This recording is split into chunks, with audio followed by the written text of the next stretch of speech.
Assalamualaikum warahmatullahi wabarakatuh. Nama saya Monica Ratuliu dengan NIM 11240174. Di sini saya akan menjelaskan tentang protokol dan pengalamatan IP. Tugas ini dibuat untuk memenuhi tugas mandiri mata kuliah jaringan komputer.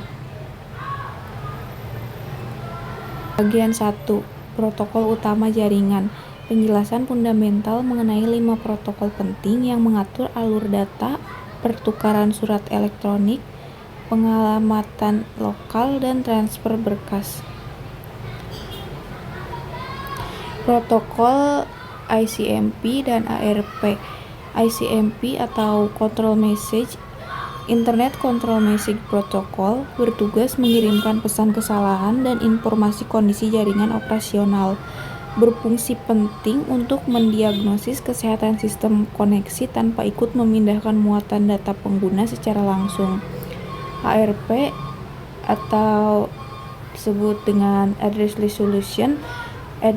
Resolution Protocol bekerja dengan menjembatani alamat logis IP address ke alamat fisik atau MAC address, memastikan paket data logis terkirim tepat sasaran ke antarmuka kartu jaringan fisik NIC pada jaringan lokal. Alur email SMTP dan POP3 pengiriman versus penarikan email. SMTP Simple Mail Transfer Protocol digunakan untuk mendorong dan mengirim email dari klien menuju server tujuan. POP3 Post Office Protocol versi 3 berfungsi mengunduh email dari kotak surat server langsung ke penyimpanan klien lokal.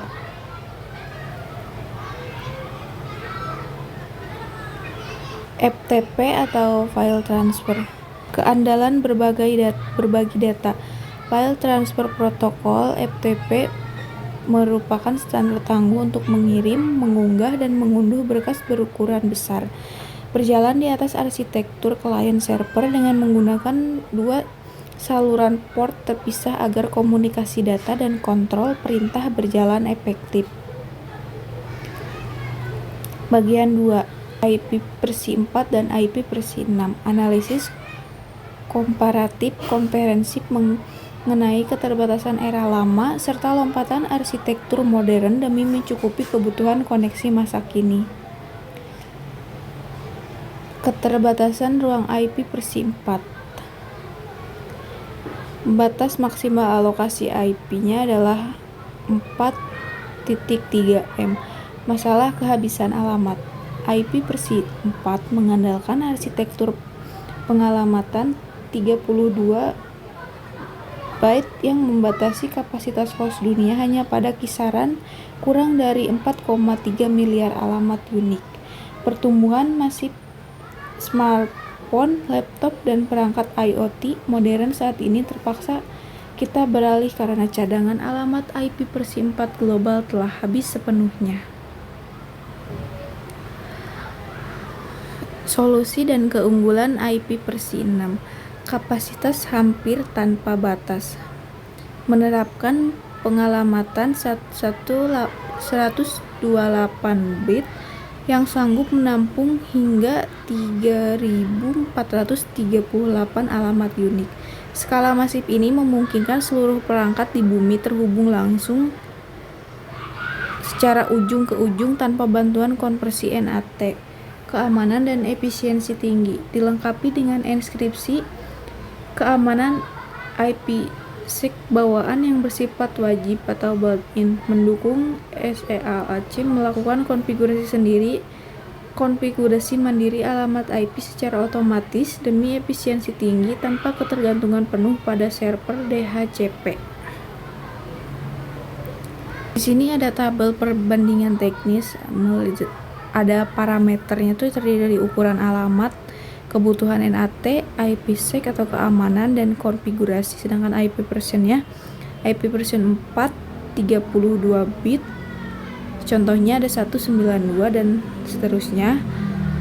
Untuk kebutuhannya dia sangat bergantung untuk menghemat IP, sedangkan keamanannya opsional sebagai protokol tambahan.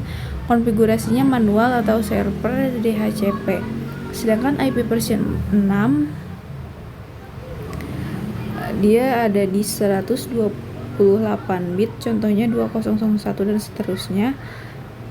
Dia tidak diperlukan koneksi secara langsung. Untuk keamanannya, wajib keamanan terintegrasi langsung.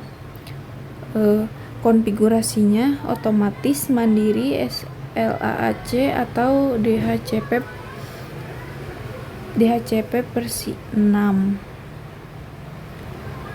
Sisa kapasitas IP versi 4 global. Untuk warna merah ini tandanya alamat IP versi 4 terpakai atau habis dalam angka 90%, sedangkan untuk warna biru itu sisa cadangan alokasi sebesar 110%. Hampir seluruh alokasi IP versi 4 di dunia ini telah terisi penuh. Keterbatasan ruang kritis inilah yang melatar belakangi percepatan migrasi global ke IP versi 6. Mungkin hanya itu saja yang dapat saya sampaikan. Terima kasih atas perhatiannya. Wassalamualaikum warahmatullahi wabarakatuh.